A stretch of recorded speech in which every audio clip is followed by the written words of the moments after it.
महाराष्ट्र के बुल्ढाना जिले के शेगांव तालुका में बोंडगांव और आसपास के गांवों में पहले बाल झड़ने और अब नाखून झड़ने की घटनाओं ने स्थानीय नागरिकों में चिंता की लहर फैला दी है। यह रहस्यमयी स्थिति पिछले 15 दिनों से जारी है और स्वास्थ्य विभाग अब तक इसके कारणों का पता नहीं लगा सका है। इसी सिलसिले में आज पुणे से स्वास्थ्य विभाग की संयुक्त निदेशक डॉक्टर बबीता कमलापुरकर ने बोंडगांव का दौरा किया। उन्होंने प्रभावित मरीजों से मुलाकात कर उनकी स्थिति की जानकारी ली। गौरतलब है कि करीब 3 महीने पहले बोंडगांव बाल झड़ने की घटनाओं के चलते चर्चा में आया था। इससे पहले दिल्ली से भारतीय आयुर्विज्ञान अनुसंधान परिषद की एक टीम ने गांव पहुंचकर बाल, नाखून, अनाज, पानी और खून के सैंपल लिए थे, लेकिन अब तक उसकी रिपोर्ट नहीं आई है। ऐसे में जब नाखून झड़ने के नए मामले सामने आ रहे हैं तो स्वास्थ्य प्रशासन सतर्क हो गया है। डॉक्टर बबीता कमलापुरकर ने बताया कि नाखून झड़ने के मामले की जांच शुरू कर दी गई है और कल दिल्ली से एक और स्वास्थ्य दल गांव में पहुंचेगा। उन्होंने ग्रामीणों से अपील की है कि वे घबराए नहीं, जल्द ही इस समस्या का कारण पता लगाकर उचित उपाय किए जाएंगे।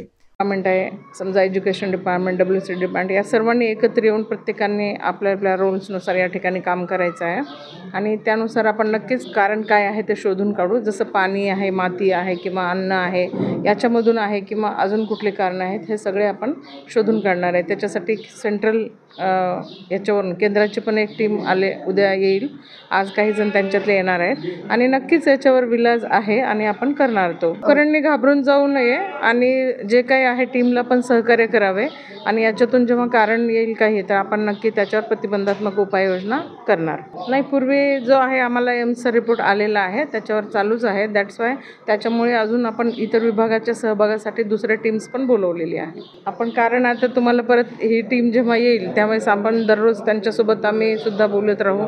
इवन जिल्हा स्तरावरचे सगळे जे विभाग प्रमुख आहेत, जसे पाणी पुरवठा विभाग आहे किंवा बाकीचे विभाग प्रमुख आहेत, ते सगळे त्यांच्या इन्व्हॉल्वमेंटने आम्ही त्या ठिकाणी एक व्यवस्थित SOP तयार करू आणि आपल्यालाही बोलू आणि इवन जिल्हा स्तरावरून आपल्याला रोज नोट मिळाले जाईल। तुम्हाला लवकरच मिळेल, 15 दिवसात वगैरह आम्ही देऊ। NBCN न्यूज के लिए अभिषेक पानसी की रिपोर्ट। कहाँ जा रही हो? M ढोमने ज्वेलर्स से ज्वेलरी लेने। ऐसा क्या है वहाँ? M ढोमने ज्वेलर्स, जहाँ 22 कैरेट गोल्ड ज्वेलरी की मेकिंग पर मिल रहा है 25% ऑफ और सिल्वर ज्वेलरी की मेकिंग पर 50% ऑफ और डायमंड ज्वेलरी 0% मेकिंग चार्जेस पर। ये ऑफर गुड़ी पाड़वा से अक्षय तृतीया तक सीमित। M Dhomne jewellers, Pratapnagar, Nagpur. M Dhomne jewellers, M Dhomne jewellers. चते लागू।